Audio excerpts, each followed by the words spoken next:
Here we have UCLA's BB Bates, and let's pay attention to when she starts to release that bottom half load up to become concentric. So pay attention to the bottom half. She's in a great A position here. She's got a great solid base. You always want to look for that A-frame as we will be discussing as we move ahead. And I want you to pay attention. She's now entering that squat into the hip. She's got her hips squatted.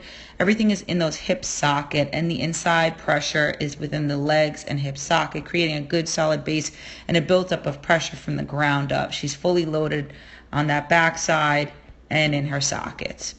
Now, as she goes to heel plant in a beautiful, large, wide stride, she's transferring that weight forward.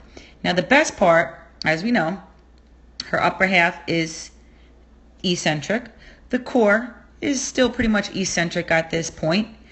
And the bottom half is left that eccentric phase, got some slight release, but can be released more.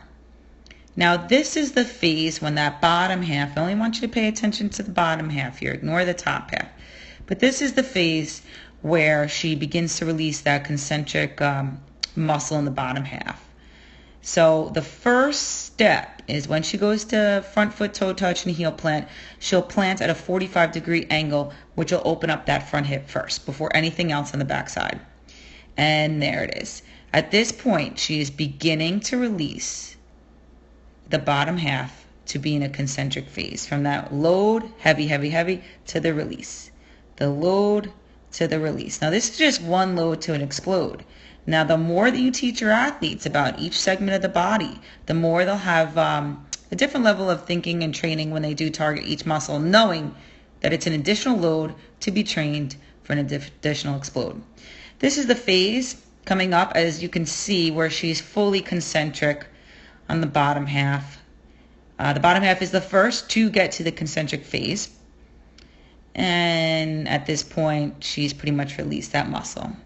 Okay, so again, starting the release balance base as when she started. And because her upper extremity, her core is still back, she's still a little bit eccentric. She's being pulled back there. But she is pretty much the first to be concentric to the full release.